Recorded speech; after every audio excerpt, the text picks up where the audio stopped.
Welcome to the Better Together podcast. I'm your host, Kyla, and today we have a very fun episode, which you'll find out soon why that is. But before we get started, I am going to once again read my entry as I do at the beginning of each episode. And in more recent episodes, I've started to pick what I'm reading ahead of time instead of doing whatever the date is that day. And so the one I chose today relates specifically to the same theme of trying to stay present and trust yourself and just really living in the moment. And so going with that theme, this entry is called Don't Get Ahead of Yourself. I pulled out the map. I'll go here, I thought, and there. I'll visit this place, then that one. My mind raced with excitement at all the places left to see. I felt overwhelmed, wondering if I could get to all the places I wanted to visit. For a moment, I forgot to look around and appreciate where I was, in the forest, at the foot of Mount Olympus in Olympic State Park. Don't get ahead of yourself. There will be some trials too, more lessons along the path, but you aren't there yet either. Stay in this moment. It contains the experience you need to have. This moment contains your happiness. Living this moment, being fully present for it, is the way we get to the next experience, the next person, the next emotion, the next adventure. Cherish the moment. Feel all there is to feel. See all there is to see. Learn the lessons of today, and you will be prepared for the adventures and joys of tomorrow. Be here now. This is the only place you need to be, and from this place, all things are possible. So, like I said, I chose that one because it talks about staying present in the moment, and I think for myself, I am constantly getting ahead of things and always focusing on the next thing and not focusing on the here and now, and so I don't allow myself to enjoy the journey I'm on and wherever I'm going because I'm too worried about whatever the next thing is and trying to advance in whatever I'm doing instead of being here and enjoying things and living my life, not worrying about the next thing. And I've been thinking about this a lot because not in the last episode, but a couple episodes, I talk about how one of my life lessons is slowing down and trying to be more present in things. And it's important to not, there was a saying I said about when you are anxious or having anxiety, you're worrying about the future. And when you're more depressed and feeling sad, you're worrying about the past and thinking about the past. But when you're present, you're more balanced and you're not focusing on anything else and you're not having those thoughts of anxiety and worrying about what ifs and that kind of stuff and focusing on negative thoughts. All right, so next we're going to get into the topic, and I have a guest on again, which I'm very excited about. This is one of my best friends, Ipek. Please introduce yourself. Hello, this is Ipek. It's weird that you call me a guest. What else would you be? It's just, I've never been a guest in your life, I feel like. You're not. This is something I want to talk about in this episode, is that I consider Ipek more like a sister than a friend because we battle it out, but we always come back together. We fight all the time. We do. We fight like sisters. If you fight someone all the time and you always find a middle way, it means that they're going to be in your life for a long time. The people that I don't really fight with, I wouldn't say I don't really care about them, but they're not as involved in my life. That makes me feel so, so special. All right, so with all of that said, we're going to jump into the topic. I think that today is more going to be anything. Yeah, we're just going to riff off each other, and the point of today was going to be kind of to talk about a little bit about astrology because Ipek is an astrologist. I am an astrologer. An astrologer. What's Okay, is an astrologist that a works word? too. I don't think so. So I just made that up. Maybe you didn't, but I am an astrologer. But it is something that I've been questioning a lot, and we'll talk about that, like how astrology affects us, the way it became so popular in the last few years, and how it's used, and how it should be used. But because of how popular it is and how we are prone to looking for answers for the future, and astrology, while it should help us with like being more mindful, what she was reading in the beginning, it doesn't really let us do that, and I want to talk about that a little bit. Interesting. But So why don't we start with how you got into astrology in the first place and how long you've been doing astrology for? so astrology kind of found me when I was looking for a lot of answers, like why we're here, what is the meaning of life, the classic like philosophical existential questions. And during that time, it was a time that I was trying to set up a belief system for myself, because it was something that was lacking in my life, because I wasn't really raised super spiritual. I think I had a disconnection from spirituality. I'm from Turkey, and although it's kind of a religious country, I had this disconnection to Islam, which astrology brought it back actually, which I will talk about. So I felt like something was lacking, a believing something higher than myself was lacking all my life, and it was one of the main reasons of my depression. So when I started, seeking something bigger than myself, I started doing yoga. This is 2016, I think. I became vegetarian, and I was just trying to set up a belief system that is going to make me feel more connected to something higher. And I started reading about Carl Jung, which is funny because Kyla's one of the first episodes was about Jung and the personality types and the archetypes of Jung. So the first time the word archetype came to kind of like to my dictionary was through Jung. And this was funny because I just got out of a yoga class, and we went drinking with some of the people from my yoga class in Turkey, back in Turkey in 2000. This is like 17, I think, before my graduation from college. And someone, of course, like-minded people, probably they were in the same state as me. They're looking for something higher, but something that their society didn't give them. Something spiritual, but not as limiting, maybe. And one of my friends from that class was collecting people's birth charts. And she took mine and she was like, whoa, you must be really into this kind of stuff. And I was like, I am getting into, but I don't really know. So it was really funny that my birth chart kind of found me when I was finding myself in a way. So it was like, yeah, here I am too. You can also study me and learn about me. And then I kind of got obsessed with it.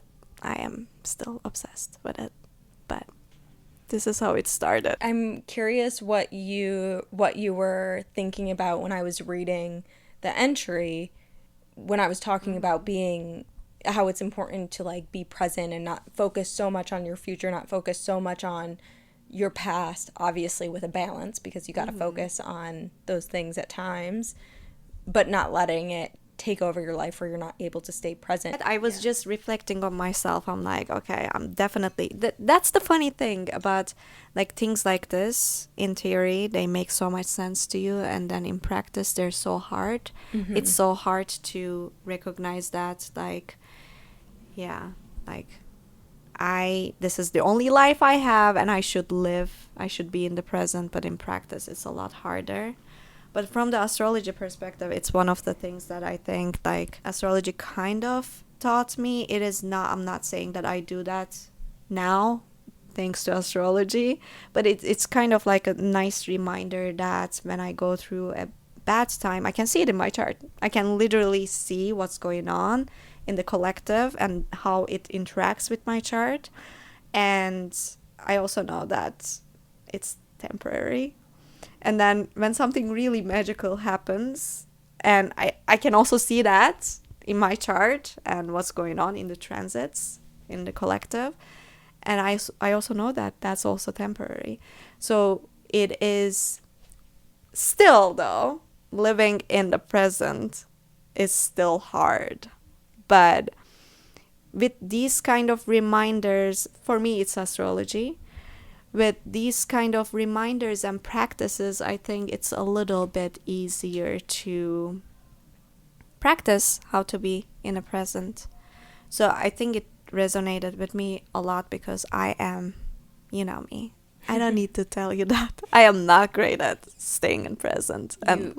You are, but honestly, we relate in that way because I am I'm high anxiety.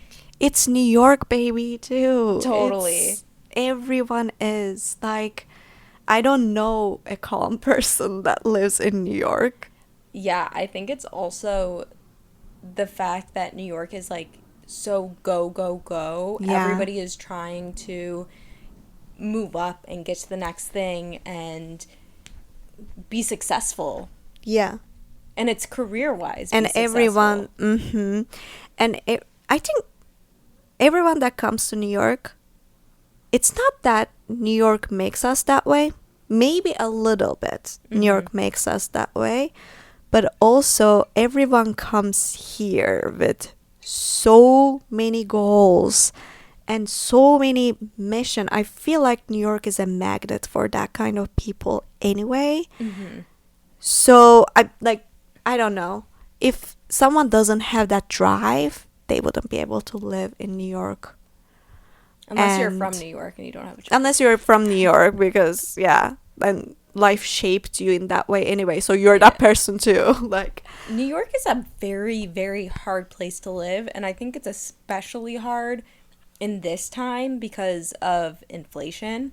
yeah. And Rent. Oh my God. rent going up, and also just the fact that we're in a really horrible job market right now. Don't tell me. Yeah. Right now it's so hard to find jobs, and New York is supposed to be this place that has so many opportunities and so many jobs, and it doesn't right now. And it's sort of, don't get me wrong, I love New York and I love living in New York, but it is tough. It's tough without having, all this going on, but it just adds another layer of it feeling impossible to be able to move up and do the things that you want to do and make enough money to do the things that you want to do, because in order to have fun in New York, everything costs money. No matter what you do. To be honest, I don't agree with that. Really? Okay. Tell me what. I think there's so many cheap opportunities, cheap things to do in New York. So I don't have a data to compare it with any other major city because this is the only major city I have lived in the US. Before that, I was in school in upstate New York, and everything was really cheap, but also there was nothing to do. The only thing that you could do was just going to the 3 bars that we had and get really drunk. So I don't really have any. I can compare it to Turkey. Turkey inflation is 60 something % right now, annual inflation. So I don't have a place to complain how expensive it is in New York, although I feel it. Like, even though I only lived here for 5 years, it's really expensive. It's getting really expensive, and my rent is like insanely expensive, and I live in a box basically. But so I still think that you can have fun in New York by not spending a lot of money. You don't have to go to a really, expensive restaurant and go to, I don't know, really expensive cocktail bars. I think it's still possible. At least in a way, I am satisfied. So how do you do it? Dive bars. Dive bar. We also, for context, And like, also don't live in Manhattan, so I mean, yeah. But also, like, I don't know. I go to movies for $6 in Angelica Movie Theater. I don't know. It's a random example, but Yeah. like $6 for a movie, pretty fucking good. In Manhattan, That's pretty great. fucking good. Sometimes the directors come for QAs, pretty fucking good. yeah. Like, No, you I are don't right. know. There are definitely things. You need to chase, though. You really need to chase those things. The rent, I can't argue with. The rent is really expensive, and it's just, sometimes I feel like it's worth it. I mean, that phase, in a month I'll hate it again. yeah. It's a It's love-hate just- relationship, for sure. Yeah, it always changes because everything always changes, and if you're really not flexible, New York is not a place. If you don't like change, New York is not a place for you. If you don't like ambition, drive, it's not a place. Competition, it's not a place for you. I Yeah. fucking hate competition, but the things that, some of the things that match with you keep you going, like the spirit of the city.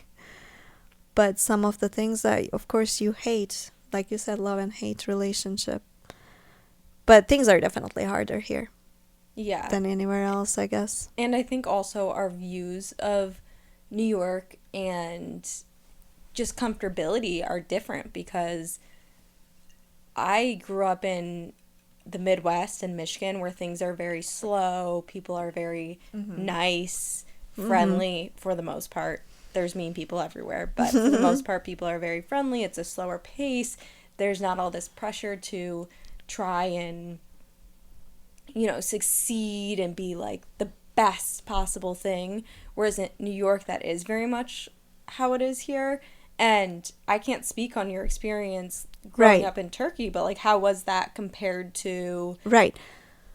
I lived in cities in Turkey too. So I was one of the 3 major cities, one of the like third biggest cities in Turkey. That's where I grew up. But so yeah, it's a lot different, of course. I think no place is faster than New York, I can say. But I didn't really grow up in I don't know, a town, but I lived in a town in the US.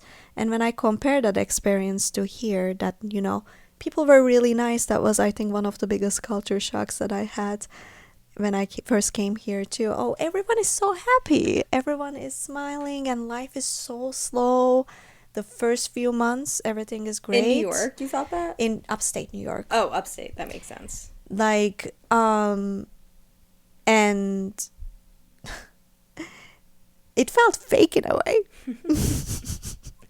It's just, for the first few months, I really liked it. And then I started to get like, started to get to know people. And I'm an immigrant. I was not an immigrant at that time. I was just studying in the US. I was just an international student. But like, can I say Trump was running for the first time? This was like 2016. Yeah, So when I first got to So to back US. up, you got into astrology in the time that you came to the US or before? So that's funny. I stayed here for 2 years, and when I was a senior, I had to go back to Turkey because it's an education degree, and I had to do my internship there. Senior in college? Senior in college, that's Okay. when I got into astrology. So I was Okay. in Turkey. Um, but like during that 2 years that I was in the US, in a town in upstate New York, everyone was really nice to me, but I knew they were voting for Trump, who didn't want me in the country. That's so So, fucked. do I want to live there? Definitely not. Yeah. Do I want that slowness and niceness that is fake? Definitely not. So I have this, you know, Love hate. yeah, I don't really know. I really love New York, but I can't afford it. But I also crave for a slower life, nature. That's what I crave for the most, rather than slowness. I just having an access to natures. It sounds great. But also, I love New Yorkers. I really do. There's a misconception, and maybe this is so naive of me to say, but I feel like there's a misconception that New Yorkers are super mean. I don't think that's true. I think a lot of New Yorkers are super nice, super helpful, but they're jaded and they're bitter. Right. They're bitter because it's a hard place to live. Right. But they're nice. Like, They're rushing all the time. yeah, but if you don't know where you're going or you're trying to figure out navigating something or the subway, you can go up to some person random on the They will help platform, you. and they'll help you. I had a lady come up to me. I'm not like an official New Yorker. I've been here for 6 years, so I feel like once you hit the 10-year mark, you're allowed to call yourself a real real Yorker. New Yorker. But I'm not there yet. But I did have a woman come up to me today and completely spoke Spanish. Like, I did not understand anything she was saying. She just gave me her phone, speaking Spanish, and like showed me the map and showed me like where she was trying to go and like explaining it in Spanish. And I told her where to go, even though we didn't understand And each she other. got it. And Probably she got it. it. Yeah. That's That such a New York story. such a New York thing, and that is something I really love about New York is that it's so diverse. I grew up in Michigan in a prominently white Jewish area, and growing up, I didn't experience much diversity. Yeah. And the first time I experienced more diversity Yeah. was when I moved to Detroit and I was going to college down there. And then it was completely different when I came to New York. There's every single different type of person. Yeah. I think like every immigrant calls New York home, and it's really hard. If you're an immigrant, it's really hard to break that connection with New York because you really are welcome. Like that's home. You're welcome. But in upstate, it was kind of everyone liked having me around and they were nice, but Not as accepting. it was not. Or There was genuinely. something. There was just a. Yeah, Yeah. it was just I was the odd one in a way. Like you felt like. Yeah. I was talking about our friend, Uh-huh. also from Turkey, and she was living in the Boston area, and you Yeah. said something about how she never really felt. Right. What was this? Yeah. So okay, Boston is a very white state. I mean, very white city, and the Massachusetts is very white state, and this is the stereotypical thing that they're very, I don't know, racist. I've never lived there, but she said that she always felt like she was not from there. But when she moved to New York, even though it was her first few months, she felt like she was from here. So she felt that shift.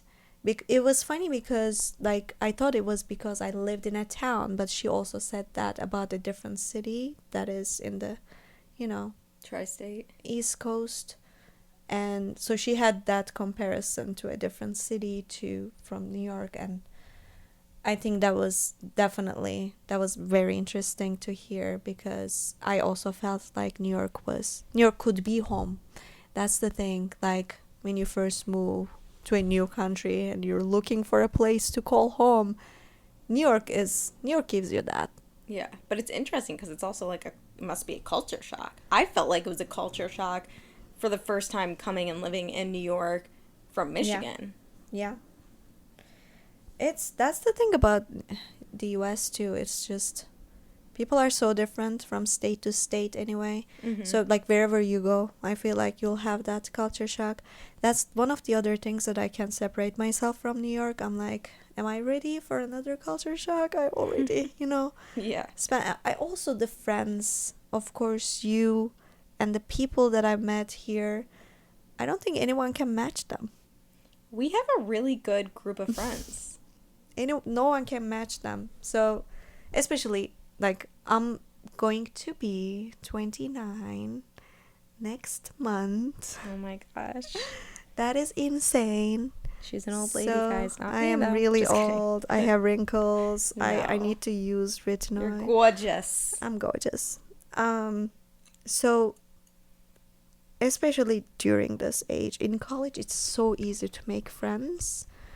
But in mid-20s too, it is again easy. But late 20s, early 30s, when people are getting married. Mm-hmm. Yeah, my best friend in Turkey, she got married. I know people who are getting married there. I mean, they don't live in New York, but It's people never New are York people. just partnering saying. up. Yes. All my friends have boyfriends. I don't. But you love that, don't you? I love that. But we'll talk about that later. Yeah. But it's just really hard to, when people are, making homes, getting married, it's really hard to start somewhere new by yourself and, try to make friends. I think It's different than yeah. it is when you're in your early 20s. And still in school too.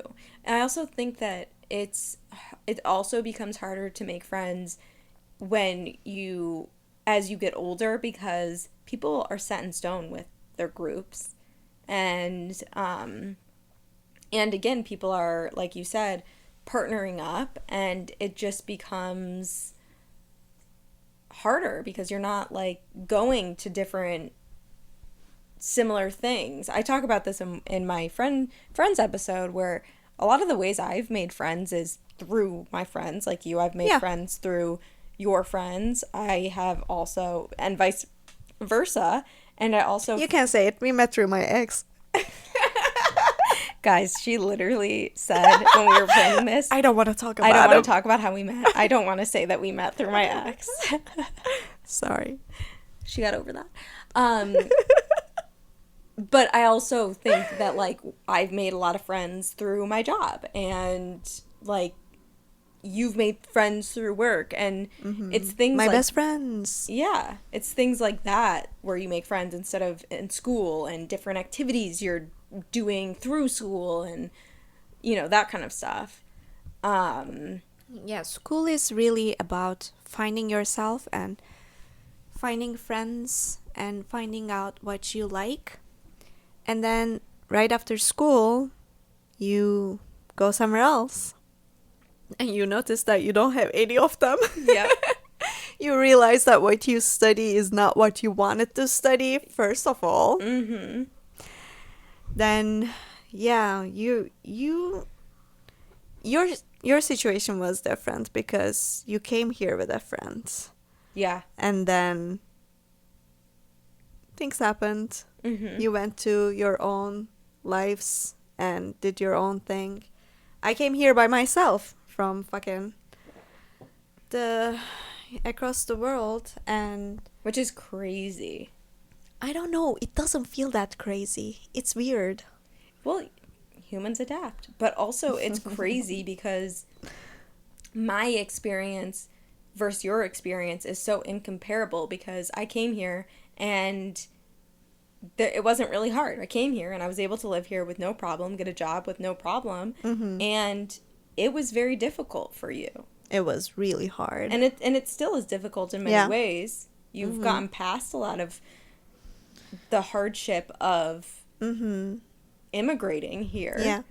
It was really, I don't know, it was like a dumb courage, we call it in What is Turkish. it called? Its literal translation is like the courage of a dumb person.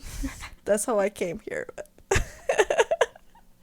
That's what I came here with. It's just, I did not know anything about the world. And I was like, just graduated from college. And I'm like, I'm just gonna move to New York City with no experience and this degree that doesn't give me anything. Without a master's degree. I studied education and teaching English, ESL. And I immediately knew that I did not want to do anything with it. But I didn't think about it as much because I was like, okay, not everyone does like what they study for anyways. But I just had a lot of hope, I think. And I was just like, I had 1 year work visa in the US. And I was like, I'm just gonna come and live in New York City for a year and see what happens. And then I dealt with, when I decided to stay here, I dealt with a lot of visa restrictions, and I wasn't allowed to work for a while, and I did like any job that I could do, working from coffee shops, which I met the best people ever, to even I love those people babysitting. too. You do. They're amazing. Yeah, it's just, it was really hard. It was just really hard to, it delayed a lot of things. It delayed, like, I had this idea that I would do this in this age idea. It delayed all of them.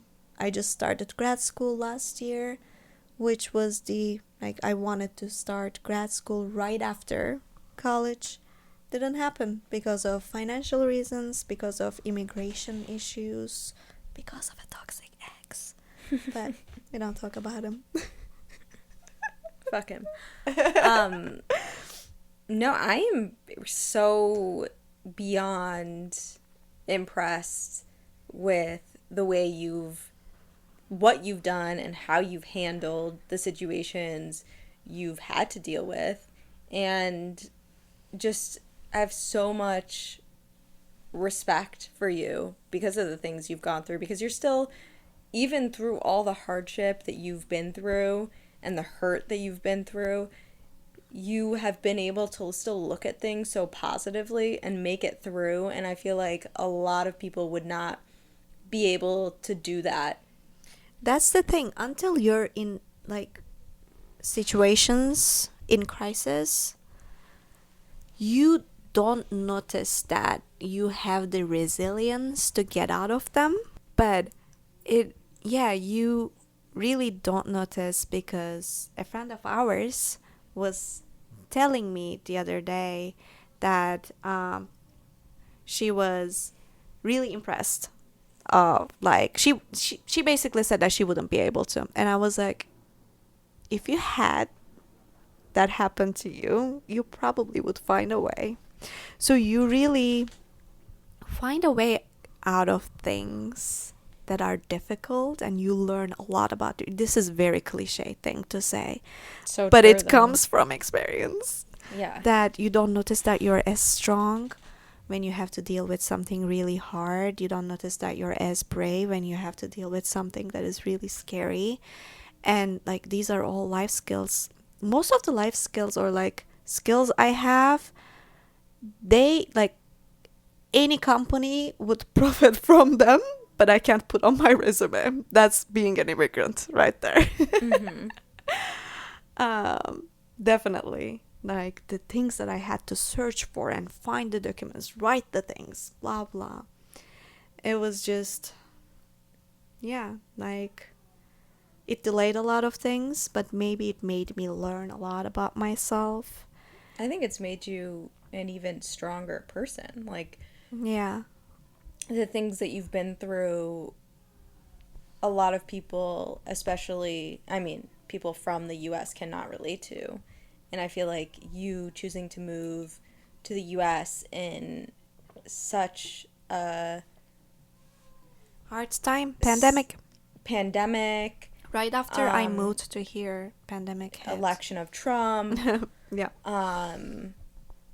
have made it even more difficult, especially like during the pandemic. I remember you not being able to work and not having a work visa for a while. And not being able to leave the country. So they told me that I wasn't allowed to work, but I couldn't leave the country because I wouldn't be able to come back. Which is impossible to do. What the hell? Especially in New York. What the hell? I mean, impossible to do already anywhere you are because you have to make money to live.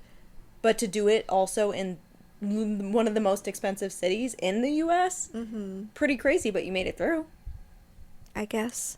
You're like, I'm still... I don't know. Still hard. Not as hard, but still hard. Yeah. So tell me, if you, like, what is, like, where do you want to end up? Like, if you could end up anywhere, and I'm not talking about, like, end up living somewhere, not like that, but, like, what would make you happiest? What thing would you do? What do you want to do with your life that would make you the happiest, basically? Mm-hmm. That's a big That's such question. a hard question. Yeah. It's such a hard question, and I used to look for specific answers for this question, and I don't anymore because I feel like the emotions, how I feel in like life is more important than what I do. I just want to do something meaningful and something feeds my soul. This astrology became one of them. What I'm studying right now, media psychology in grad school, became one of that. So I don't have a specific answer for that. I know that I want to be stable. I know that I want to do something meaningful. I know that I don't want to be trapped. And have restrictions, like, because the last 5 years was all about feeling trapped, whether in a job, in a relationship, in a situation. I just want to be free, but also I want to make money. Don't we all, sister? Yeah. All right. So Yeah. we thought of this episode really is just like a ramble of random thoughts and conversation. So I would be curious of what you guys think of this and if you guys like this, because I'll do more of it. But we did think of some questions to ask each other that would provoke deep conversations, because last weekend we went away on a little girls trip, stayed in an extremely sketchy hostel. It was not sketchy. Kyla thought that it was sketchy. Apparently I'm I a did princess. not think that it was sketchy. Then a friend of ours confirmed that it was sketchy, so Who lives I am there? the weird one. Yeah. I felt so validated by that. But we went to this bar and we played a game and asked each other very intimate questions, and it provoked really good conversation. So we thought that we could kind of bring that into the podcast episode. So, Ipek, I'll ask you first. What shaped your beliefs? What shaped my beliefs? I think, I don't know if I gave you the exact same answer last time you asked me this, but like a summary of everything, I think. Summary of everything I said the previous time. I think like choosing a life that like was really uncertain in a way, and I don't know why I chose it, because I know that I wasn't escaping from something when I came here. You weren't, or you were? I wasn't. Okay. It was not like I have to get out of it. It was just a feeling that I had to do it. Like, I had to be, not specifically in New York, I had to be somewhere else, somewhere far, somewhere different to start my adult life. I don't know. So choosing a life like that was it made me be more flexible and be more comfortable in uncertainty. That's why I think I'm fine living in New York in a way. It's just, I know it's not a forever thing, but I'm just fine with it. The things change and things are uncertain all the time. Yeah, things are temporary. Everything is temporary. That's one of the things that I'm just telling you my beliefs. I think like what shaped them is just moving here and like choosing to live somewhere that is really foreign and choosing the harder different. path than the easy path, it sounds like. It's really interesting because I never considered the easier path. So that's the weird thing about that. What would have been the easy path, though? Like, I don't want to say stay in Turkey because, like, when I first immigrated, things were getting bad in Turkey, but not as bad as right now. So if I stayed, I would find a way to get out. So I made the right decision. But, like, economically, I don't know if people who are listening to this know Turkey's in really bad shape right now. But when I first moved here, it wasn't as bad. But I think, like, finding a job there, living there, I don't know, having a car that probably my parents paid for, things like that, I think. Yeah. Or moving somewhere a little bit closer. Yeah.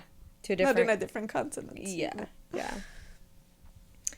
I think what shaped a lot of my beliefs were losing immediate family members at a very young age and having to experience what true loss feels like. It makes you, at least for me, it makes you look at life very differently.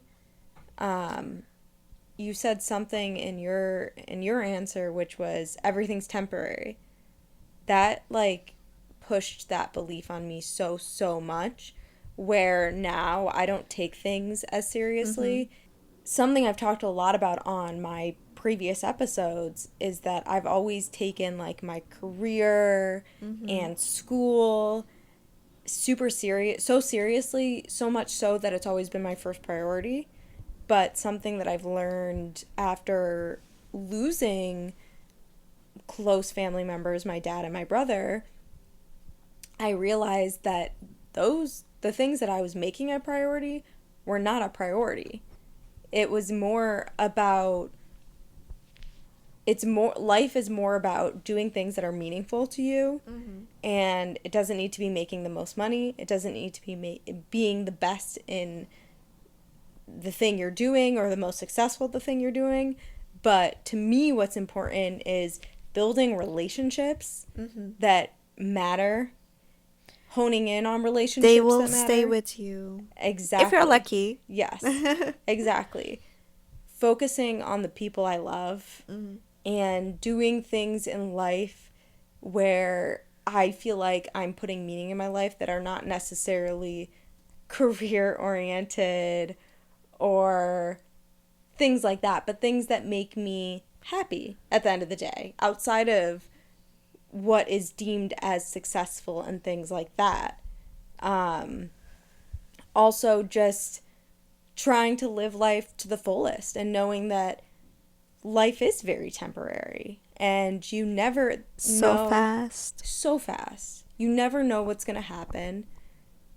I used to believe, and I also talk a lot about this in previous episodes, I used to believe that everything had a meaning to it in terms of this was supposed to happen, this was meant to happen, this was fate. And I don't believe that anymore, because in my opinion, if fate existed, I wouldn't have lost my dad and I wouldn't have lost my brother.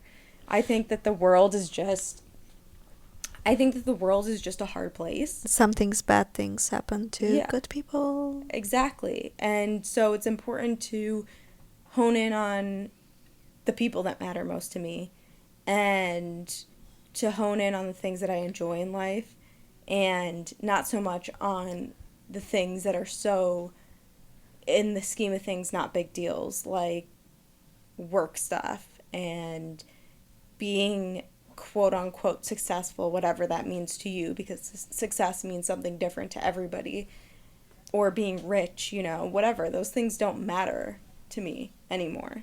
Mm-hmm. What matters is living a life that feels very meaningful to me, doing Yeah. something that is going to make some sort of difference and help people and be close with the people I love and hone in on those things, because other than that, nothing really matters. I'm not saving someone's life, whatever it is. Nothing I'm doing is so important that I can't focus on other things that are actually important, which is family and friends and my animals and trying to be present in my life and trying to enjoy things and not being so stressed about things. Yeah. Life is too short.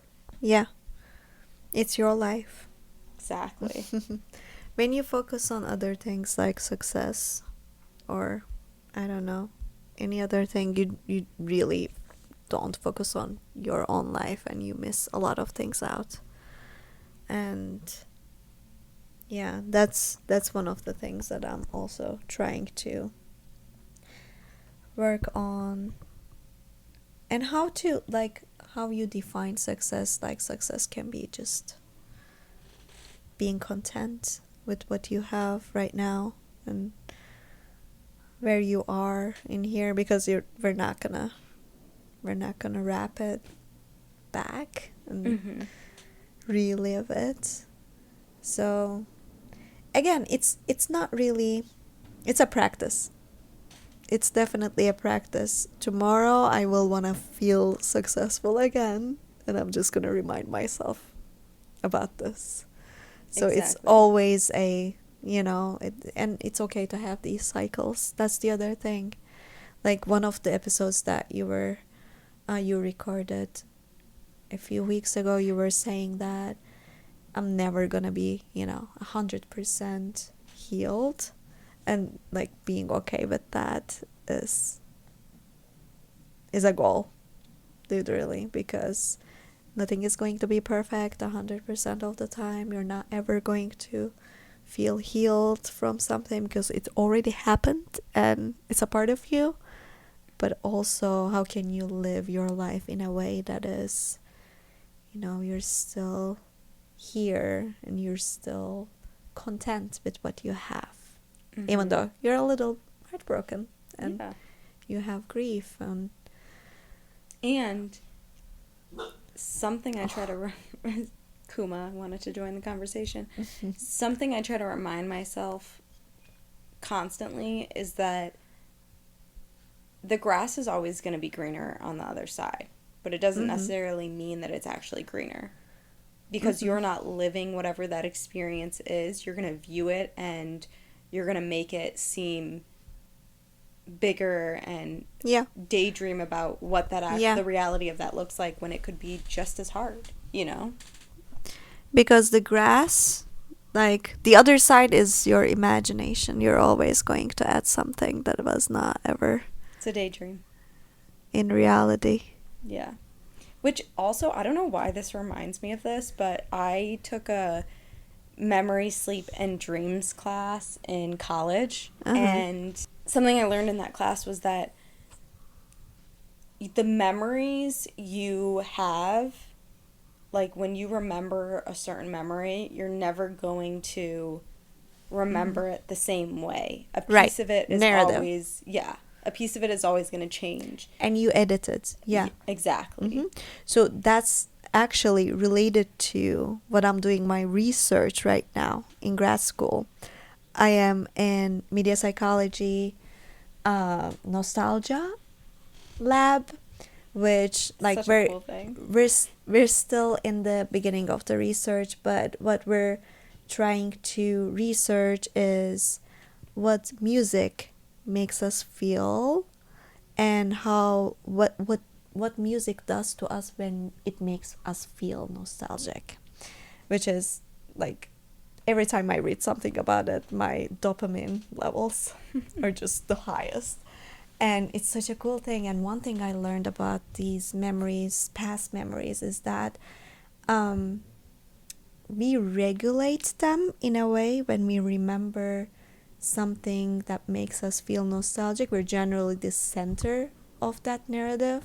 It's all about us rather than other people. It can be our sister's wedding. I don't know, we both don't have sisters, but it can be our sister's wedding, but the center is us. Something related to us is happening during that memory, and we feel longing to that memory. And the more we remember it, the more we edit that memory.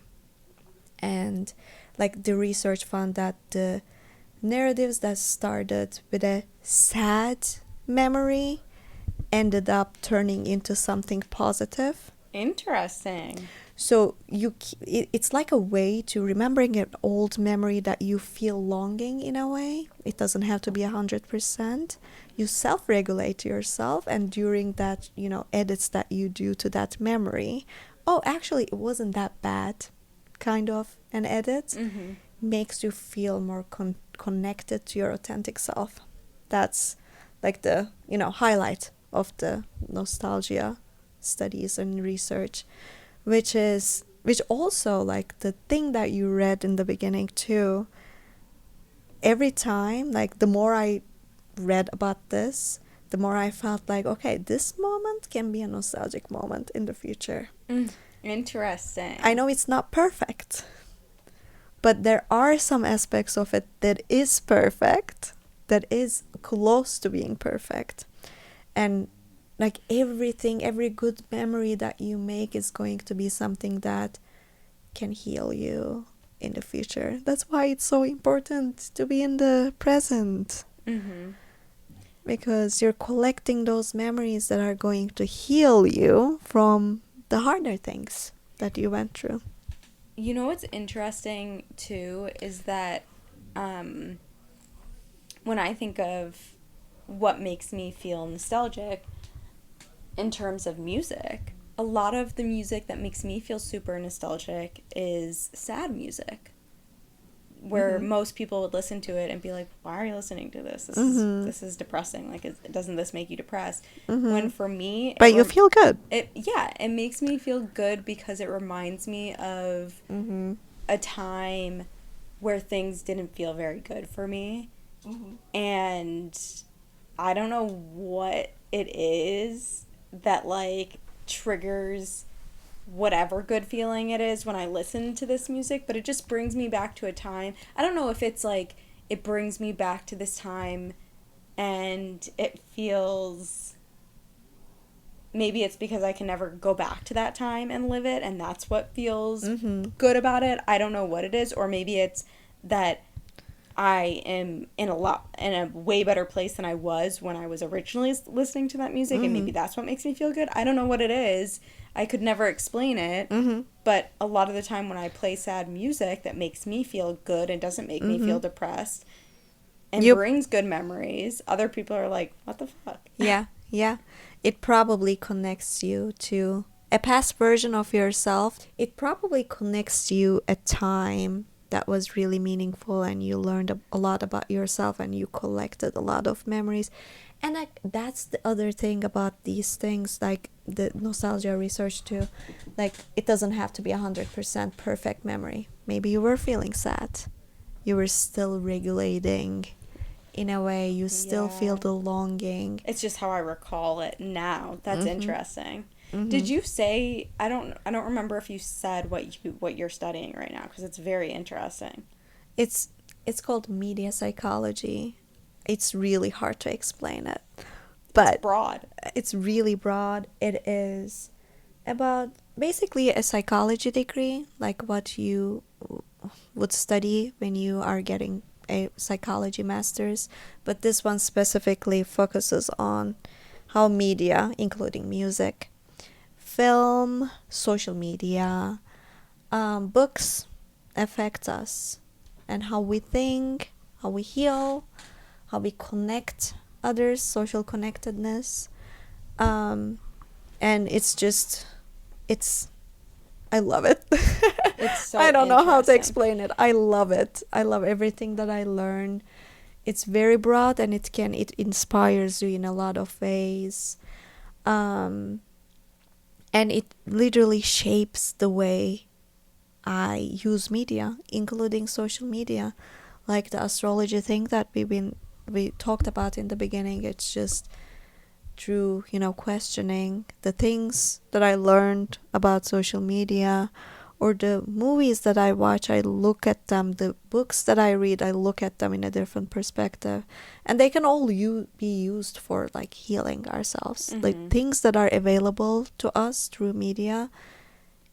This podcast, maybe it's media, It is. can be used for healing, how we reflect on it and how it affects us. Can you talk a little bit about how we were talking the other day, and you said how social media, and you're kind of saying this now, social media can be a very positive thing. Yeah. Where a lot of times nowadays we look at it as like screen time is not good. Too much screen time is not good. Too much time on social media is not good. It's unhealthy. It's almost like a shame right now, or like even social media is one of them, but like media that we like the shows that we like to watch, it's become a shame. Oh, like I've been binge watching this show, XYZ show, and it is kind of shameful in a way, or loving someone like a musician so much, it is shameful, but it actually isn't, because it makes you self-regulate. And like we're all social beings, and the things that we watch and or listen, the podcast, this can be what you're listening, you're kind of in here, like you're building that social connectedness.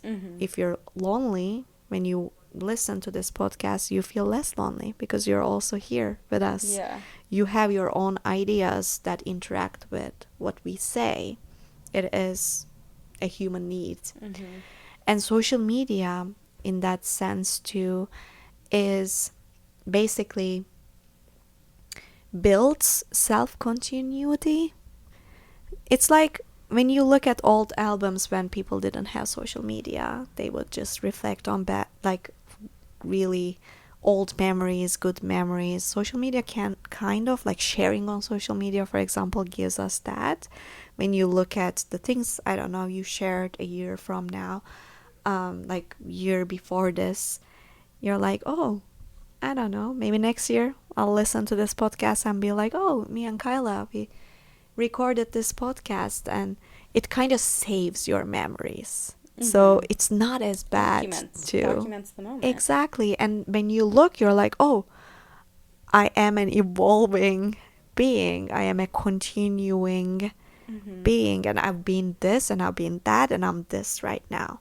So it builds that maybe ego, confidence, and like more like, yeah, I am living that feeling. So it's not as bad. It's funny because what I'm studying right now, the previous research has always been about the bad sides of these things. Technology is bad. Social media is bad. But now people are researching how good it can be. They recently discovered that like screen time, not having a screen time in autistic kids, for example, is really good for them, because they build that social skills that they like in the first place they can't have, but they know by watching the movies or shows and cartoons, they build those skills and they can use them. So like a lot of good stuff is, you know what's interesting is that I, like, through my hardest times of grieving, something that like helped distract me or I've always looked at it as like a distraction, and I've always looked at this as like a Look, negative even thing. when you say it, you say distraction. Exactly. It's not distraction though. Yeah. It is a regulating. So we're a lot wiser than we think. Like human beings. Like we really know what would work for us. But most of the time, since that there was not enough research because of like media and technology too, we think that those are bad things, distraction. No, like playing video games is one of the best things that you can do when you feel lonely or when you feel depressed. It's really good and self-regulating. During my hardest times of grief, I used reality TV as a way of coping with a lot of that stuff. And I think part of it was being distracted by someone else's shit.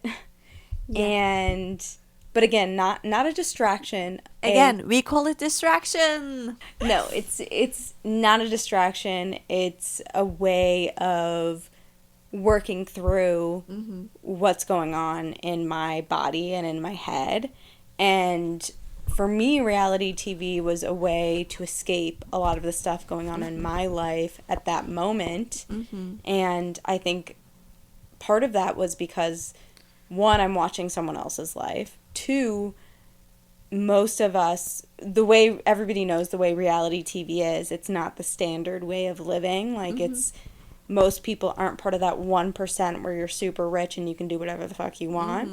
And so for me, it was taking me out of my reality and giving me, I don't know if it was giving me some sort of Perspective, maybe? perspective, hopefulness, and just taking me out of such a horrible, depressing,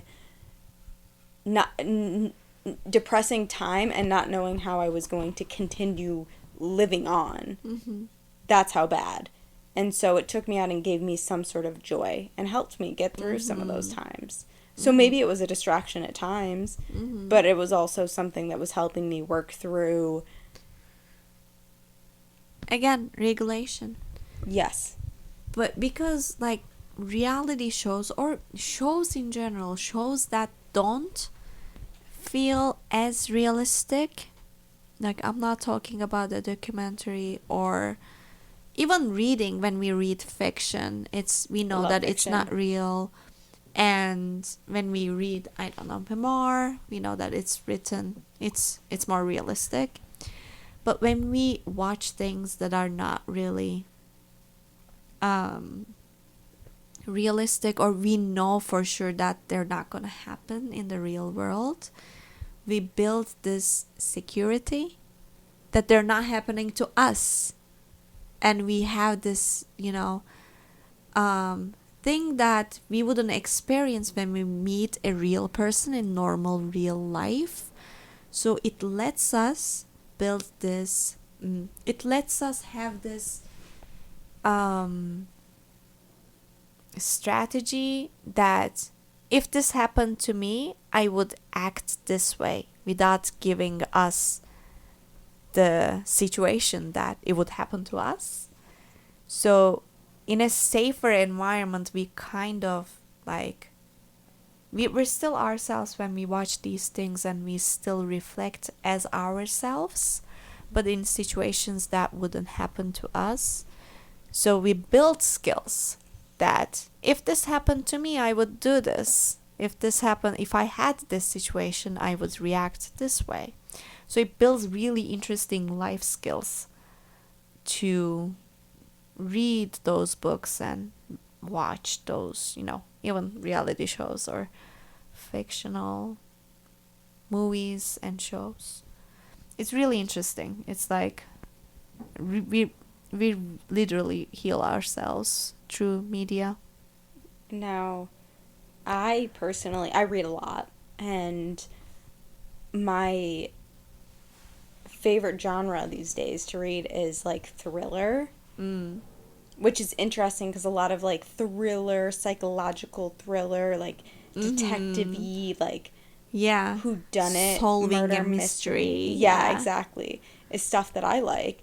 But with that comes a lot of trauma in the storytelling because people are someone's dying and there's trauma behind that. And I wonder if the trauma I have experienced plays a part in the types of things I'm interested in, like psychological thrillers and like Yeah. no, I'm not saying, just to preface, I'm not saying that like the way that my family members died was through murder. It was not that. But there's something I get out of Right. Relate yeah. in a deeper level. Yeah, exactly. Yeah. It's interesting. Yeah. Um Definitely. It's interesting because there's this, I don't know, the plot that you're reading or watching, it doesn't have to be a book. And then you have your own narrative, right? Narrative is basically is specifically from your perspective that is um shaped by your experiences in life, your schemas, your thoughts. This can include your phobias, your stereotypical thinking about things. I don't know, you had a bad experience with a waiter, all the waiters in there are mean, you know? Yeah. The classic, I'm just, I don't know. I worked in service for so long, so we know that it's not true, but it's like these beliefs interact with the plot in a way that it makes you solve your own problems. When I like think about it this way, it's like magic. It's literally magic. It's very interesting. So it's like we read and watch the things without knowing that subconsciously we're healing ourselves because we choose it for a way, like for a reason. We're not aware of that. It's interesting. That's weird, What are the types but of also things? interesting. What are the types of things you like to watch and read? I want to try to analyze it and see how it relates to your life. Okay, I love dramas. Da-da-da-dum. Shocker. Such a shocker. She was drinking. She's so a drama queen. I'm a drama queen. But I do love, that's the other thing. I love sad movies. Sad. You love this. I Love will drama movies. never understand. You love sad I love shit. sad movies. Why? Why do you think? Does it make you feel nostalgic? Like, what is it about it? What connects you to depressing shit? It's interesting that you asked me that because I never thought about it from a nostalgic perspective. Like, do I feel nostalgic? It was never a question that like popped. But now that I'm researching nostalgia, it's a little bit maybe related to feeling nostalgic in a way, but it just makes me live with them. The slower movies, if the plot is slower, I'm more with it and I can relate more to it. And again, research, I can quote who researched that, who I'm quoting this from. I'm really sorry, like it's really bad for APA standards, but Who are you quoting it like from? I am not quoting, but a research proved that the slower and like the sadder the movie is, it's more thought provoking. I think it comes back to my like searching meaning in life, that need. I think it kind of fulfills that, and I do it of course by reflecting to my own life. But yeah, when you ask nostalgia, it's, have you seen After Sun, this movie? Mm-mm. Oh god, we need to watch it. What is it on? What's streaming? Oh my god, this is okay, my Sally Rooney obsession started with After Sun because I watched Normal People. I read more Normal People after watching After Sun. This movie takes place is in Turkey.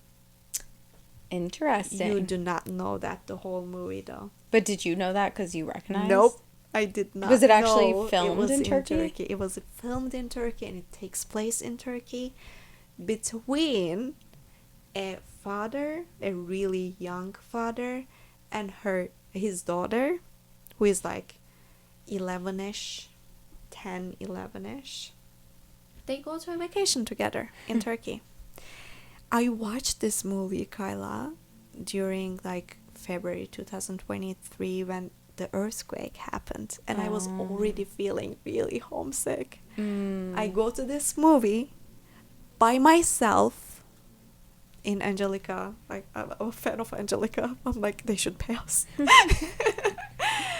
By myself in East Village. I sit and I'm like, okay, this is supposed to be a good movie. I'm just gonna watch it. I have no idea that it takes place in Turkey. Did you know what it was about? I knew that it was between a father and daughter movie, a relationship. That's all I knew.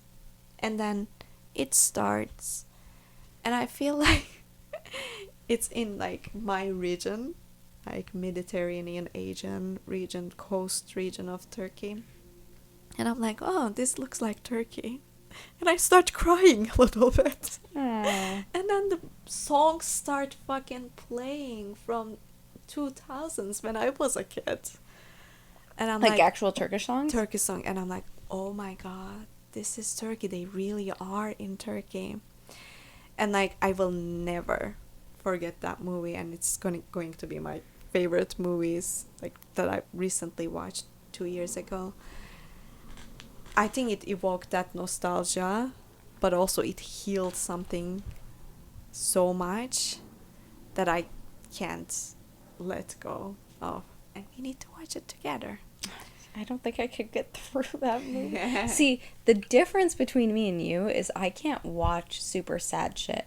I can watch, like, fucked up stuff. I can watch creepy, scary horror, psychological thriller type stuff. But when it comes to sad stuff, there's something about it that hits home too much. And it probably relates back to, I know I bring up the loss and grief and losing people close to me often, but it's because it's affected so much of my life. And so sad movies is something I have trouble with. Sad books, anything sad related. And for a long time I couldn't even watch like scary stuff either. There was something triggering my anxiety, and sad things is something that still is very triggering to me. And I think it's because I just think it's because I've experienced real grief. Yeah, and a very, very dark sadness that is scary for me to relive. Something I'm working on in therapy is trying to, because as you know, I do EMDR therapy, and when you do, which is huge topic. Yes, which is, and I mentioned this in a past episode, but EMDR therapy is when you are specifically going deep into yourself and into memories that you have back into childhood. And basically helps you process them that you haven't in the past. Memories that you did not process through EMDR, you process them. It's like magic. Yeah, it's but like it's science. It's basically, the idea behind it is that you relive that memory and experience, and you try to recalculate your brain somehow to relive it in a way that is different, and it helps you move forward through that traumatic experience. And so for me, just doing that in a protected space where I have in a safe space where I have my therapist guiding me is extremely difficult. And I feel like watching sad movies brings back those very specific feelings, but in an unsafe way, where even in a safe environment is hard for me to experience. So watching a sad movie and having those feelings come up and not knowing how to deal with them or process them is very difficult. So I feel like sad movies, sad TV, sad media, sad books, stories is very triggering. But not music. But music is not. But also, you said that you love thrillers. Like, you love solving mysteries that include, death too. That is very interesting. I wonder, Yeah. this is a research topic, but I wonder if it's like, it is because at the end you solve it. It makes you That's a good point. evolve Yeah. in a way, rather than, you're experiencing it through the narrative's perspective and like the characters. Like I have more control. You have more control, you solve it. At the end, it gives you that, because our brains, unfortunately, even like, we'll talk about that, but like social media and like getting likes, or like even dating apps, getting likes through dating apps, it gives you rewards, Gives you the dopamine release. and it gives you, it's really redemptive. Like, maybe the reading thrillers and mystery novels, or like watching movies, gives you that, I have solved this. This is a very interesting, because through a sad drama, like, I don't know, a festival movie, like a sad indie movie, you Your don't favorite. really experience that. You just live with them and experience through their perspective. But Yeah. involvement, I guess you're more involved in the I'm curious. I wonder if thrillers. I allow myself to watch the sad movie that I'm scared to experience would actually be beneficial to me. Because, like you said, it's someone else's perspective. Yes, I may have feelings that come up that I relate to, but because it's someone else's experience, maybe that would help me process through certain things does, yeah. and be able to watch that genre. I think that also it reminds me of just someone who has like a lot of anxiety. I often Tell me. Yes, I often experience, or I've often been told by therapists and just like things you read online, that it's important to expose yourself to the things that make you anxious as long as it's safe. Right, as long as it's safe. Yeah. That's the thing. That's like, there is a limit for that. You might be re-traumatizing yourself if you don't know what your limits are. Right. If you have a phobia, like let's say you have claustrophobia, of course you need to expose yourself to get over that claustrophobia. But also, you might be re-traumatizing yourself if you don't know where the limits, how much you can expose yourself to. Yeah. But definitely, like, I am, again, not a doctor about this. Media doctor. Kinda. Media psychologists are, I guess, media doctors. But, like, they probably... There is an answer to that question. Like, how much you can do. Even with EMDR, right? You should not do that a lot. Like, you're going back to a memory and you're trying to process it. You should definitely not do it by yourself. You should do it with an expert. But also, like, how much you can handle. Your therapist probably asks you. When I took EMDR, my therapist would ask me, like, do you feel okay to go back to that memory? Because some days you're gonna be like, no, I'll be more traumatized, let's not do that. So there is a limit, of course. Like, There's a limit, but it's also, I think, something that like I try to navigate in my own therapy is that there's sometimes I walk into therapy and I feel super ready to do the EMDR. I feel mentally ready, and there are times where I feel avoidant and I don't want to do it and I'm avoiding, and but I need to do it, and that's something that's going to help me, because EMDR therapy is a super difficult thing to do because you're putting yourself in, you're allowing yourself to live through something that's very difficult and it can be a very physical feeling. Mm-hmm. And it can also be very mentally straining. It is mentally straining. And so there's a fine line between avoiding it and not feeling ready to experience it. So I find that a lot of times I need to be aware of, am I avoiding this and I need to do it because it's going to help, or am I really not ready to do it at this moment? It's so hard to distinguish that. Yeah. And like most of the, again, I'm not an expert, but it is said that like most of the time your body tells you what is right or wrong. So how you feel in your body is generally the answer to like, is it my mind? Because if I'm avoiding something, it's here, it's in your mind. Yeah. But if you're intuitively, if you're not ready, your body, your whole being is not ready, your body tells you, which is interesting because we're so disconnected from our bodies that, like, so funny because most of the time when people tell me that I should be more in my body, I don't know what it means. I'm that disconnected from my body. So it's really hard to distinguish, like, is this my mind, is this my body? How do I distinguish these two things?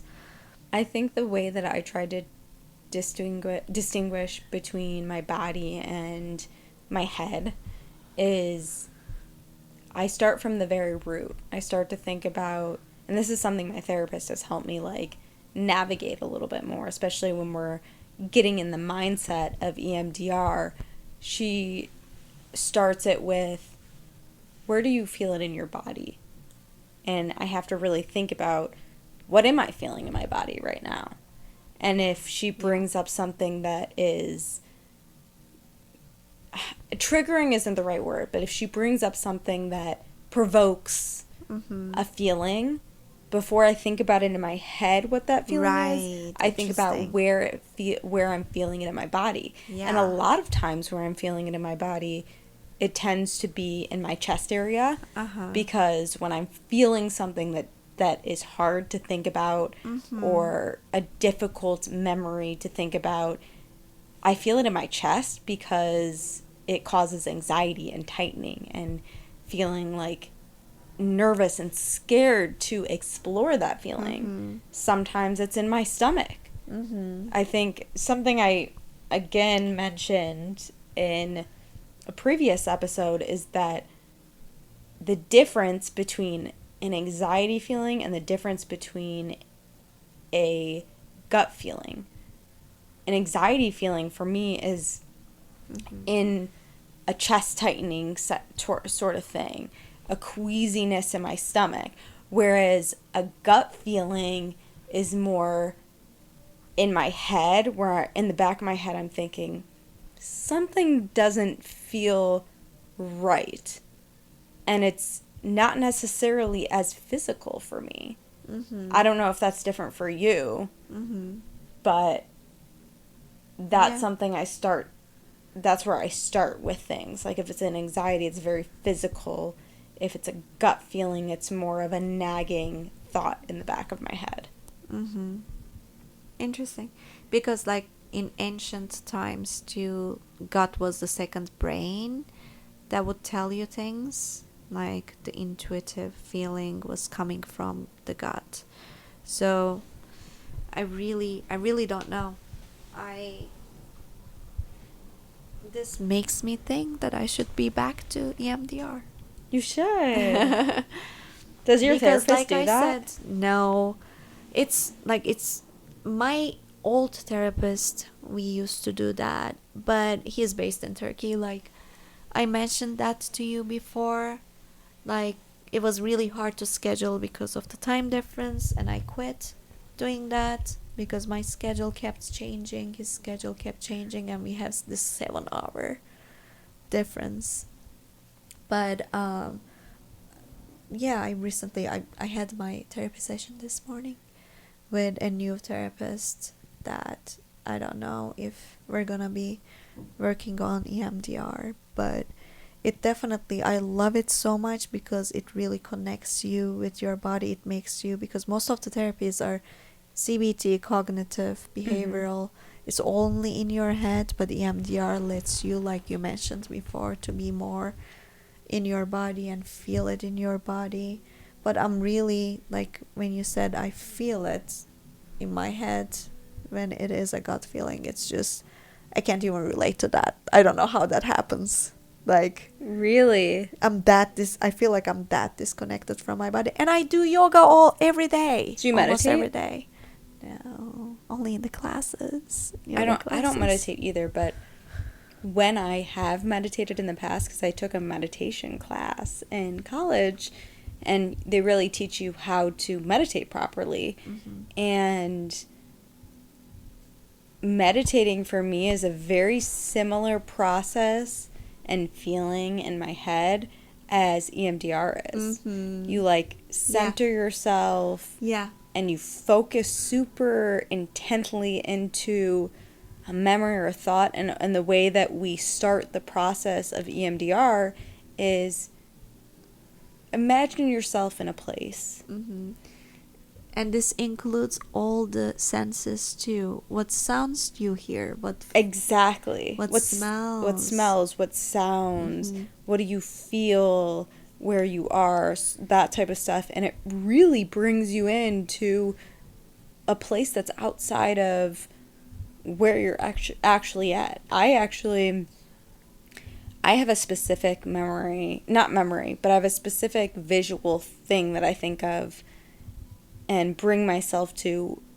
I did it when I was meditating in that college class, and I do it when I am in my therapy sessions and doing EMDR. I imagine this meadow type place. It's very bright, it's beautiful, it's outside, there's a nice little bench and grass and wind, and it's just like this beautiful place, I imagine, that's very green and peaceful to me. Is it somewhere from past, or is it a completely new? It's something I believe that I made up in my head, but I don't know, because I'm a very spiritual person, so maybe it's something from a past life. Maybe it's something that's a higher power, something, I don't know, but it's something that I've been able to visualize since I started meditating.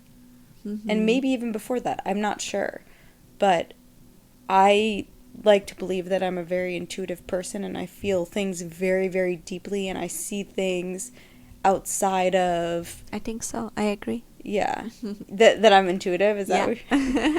But I feel like my third eye, whatever that means to anybody, is very, very open, and so the place that I imagine is a very, very spiritual place for me.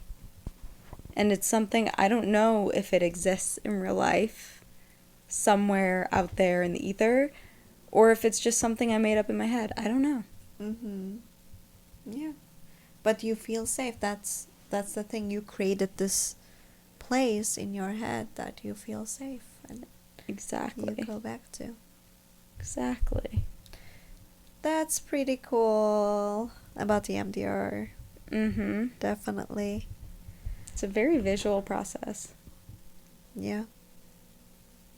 But again, you're living it. You're reliving that memory, whatever you're inviting again to process. It's so weird that, like, when you experience trauma, so you have this, I don't know, brain waves that, go up and down. And like when you experience trauma or like something really trauma, it just stops. You literally stop processing your memories. I think like it comes from the evolutionary neuroscience too. You protect yourself by doing that, because it's so bad for you that it should not happen. So your that brain, like the waves, what are they called, the brain frequencies waves? Whatever, they literally stop when you experience trauma, you cannot process that. Interesting. So when you go back actually to that memory, the trauma, you actually start processing it. So like most of the things that we feel detached in a way they're related to past traumas or things that we did not want to expect, but we don't do it like consciously. It's like I said, we're a lot wiser than we think. And we can heal that. The things that we thought was wise to, I don't know, run away from and detach from, we can heal those things. I definitely believe that that's the common thing, the most common thing that we have, I think, is like we're really hopeful that we believe that we can heal those things. But yeah, psychology is weird. It's so interesting. But I'm gonna wrap this up because this is a very long episode. But I think this was really fun. I love just having conversation. We're basically just recording a conversation we would have in real life. It's just an ordinary night. It's just an ordinary night, exactly. But I love doing this, and I think that I'm curious what you guys think of this conversation. I'm curious what your guys' beliefs are, and you know what kinds of conversations you're having with your friends. If you liked having Ipek on, please let me know. She's amazing, and she's definitely going to be on future episodes, so you better like it. I'm posing right now, but you can't see it. But thank you once again for tuning in. Please rate, like, comment below, and follow me on my personal Instagram, which is Kyla_Millberger. Follow me on the podcast Instagram, which is _bettertogether_podcast. And send in questions and comments at thebettertogetherpod@gmail.com. And I will see you next Sunday. Thank you again, Ipek, for coming. Thank you.